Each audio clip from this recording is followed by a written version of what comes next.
Hi friends. நீங்க இப்ப பார்த்துக்கிட்டு இருக்கிறது ஒரு ரெடிமேடு டாப்புங்க. கஸ்டமர் வந்துட்டு ஆல்ட்ரேட் பண்ணி குடுக்க சொல்லி கேட்டிருக்காங்க. இதில நம்ம வந்துட்டு சைடு ஃபிட்டிங் பண்ணிட்டும், ஓப்பன் வந்துட்டு மேல வச்சும் நம்ம குடுக்க போறோம். நான் கை வச்சிருக்கேன் பாருங்க, அந்த இடத்துல தான் ஓப்பன் இருந்தது. நான் வந்துட்டு தையல்லாம் பிரிச்சு விட்டுட்டு, ஓவர்லாக்லாம் பிரிச்சு விட்டுட்டு, நல்லா அயர்ன் பண்ணி நீட் லுக்கா எடுத்து வச்சுக்கிட்டேன்.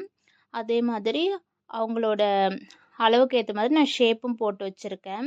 ஓப்பன்னு, ஹிப்பு, ஆம்கோல், செஸ்ட் அளவு எல்லாமே மார்க் பண்ணி கோடு போட்டு வச்சுக்கிட்டேன். ஒரு சில டாப்பில் பார்த்தீங்கன்னா, இந்த ஃப்ளீட் அடிக்கிறதுக்கு வந்துட்டு கிளாத்தே பத்தாது. அந்த மாதிரி டைமில் வந்துட்டு நம்ம என்ன பண்ணலான்ட்டா, 1 இன்ச்சு, 1 3/4 இன்ச்சுக்கு வந்துட்டு சைடில் வந்துட்டு அடித்து திருப்பிக்கிட்டு, அதுக்கப்புறம் நம்ம எப்பயும் போல் ஃபோல்டு பண்ணி அடித்தோன்னா, அந்த எக்ஸ்ட்ரா கிளாத்து நம்ம ஃபிட் பண்ணோம் இல்லையா, அது வந்துட்டு உள்பக்கம் போயிடும். நம்ம எக்ஸ்ட்ரா கிளாத்து கொடுத்து அடித்த மாதிரியே தெரியாது. நீங்கள் அது மாதிரி ட்ரை பண்ணி பாருங்கள், கரெக்டாக வரும். நான் ஆல்ரெடி ஒரு டாப்புக்கு அது மாதிரி கஸ்டமருக்கு தச்சு கொடுத்துருக்கேன். நல்லாவே வந்துச்சு.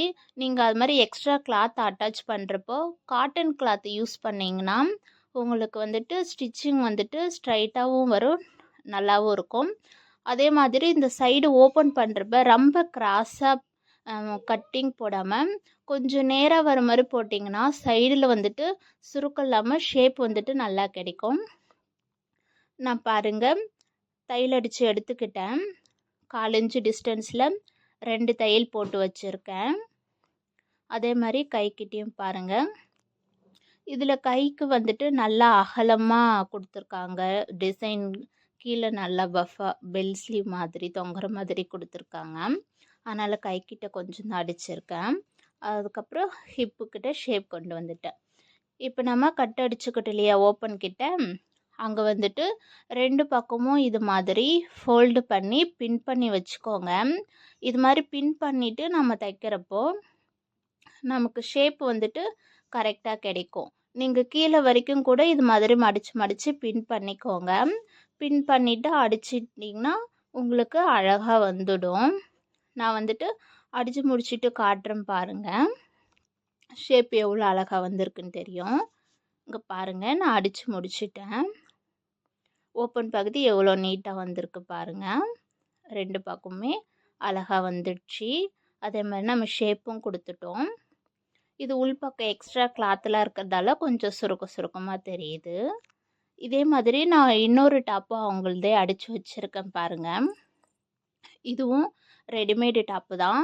ஓப்பன் ரொம்ப இறக்கத்தில் இருந்துச்சு. நான் ஒரு 3 இன்ச்சுக்கு வந்துட்டு மேலே தூக்கி வச்சு தைச்சிருக்கேன். நான் பிரித்து விட்டுருக்கிறது கூட தெரியுது பாருங்கள். நான் திருப்பி விட்டுட்டு காட்டுறேன். இவங்க ஷேப்பும் கொடுக்க சொல்லியிருந்தாங்க. அவங்க அளவுக்கு ஏற்ற மாதிரி நாம் ஷேப்பும் கொடுத்துருக்கோம். அதே மாதிரி சைட்லேயும் வந்துட்டு இதில் அந்த அளவுக்கு கிளாத் இல்லை, இது நெட்டு கிளாத் இருக்கு இல்லையா, அதனால் ரொம்ப மெலிசாக தான் உருட்டி அடிச்சிருக்கேன். அதனால் ஷேப் வந்துட்டு கரெக்டாக கிடச்சிடுச்சு. இந்த வீடியோ பிடிச்சிருந்தா லைக் பண்ணுங்கள் ஃப்ரெண்ட்ஸ். நம்ம சேனலை வந்துட்டு சப்ஸ்கிரைப் பண்ணி வச்சுக்கோங்க. நம்ம சேனலை வந்துட்டு சப்போர்ட் பண்ணுங்கள். நம்ம வீடியோஸ் எல்லாம் தொடர்ந்து பாருங்கள் ஃப்ரெண்ட்ஸ். ஓகேவா? இதில் பாருங்கள், ஷேப் அழகாக கிடச்சிடுச்சு. ஓகே ஃப்ரெண்ட்ஸ், வீடியோவுக்கு லைக் போட்டுருங்க.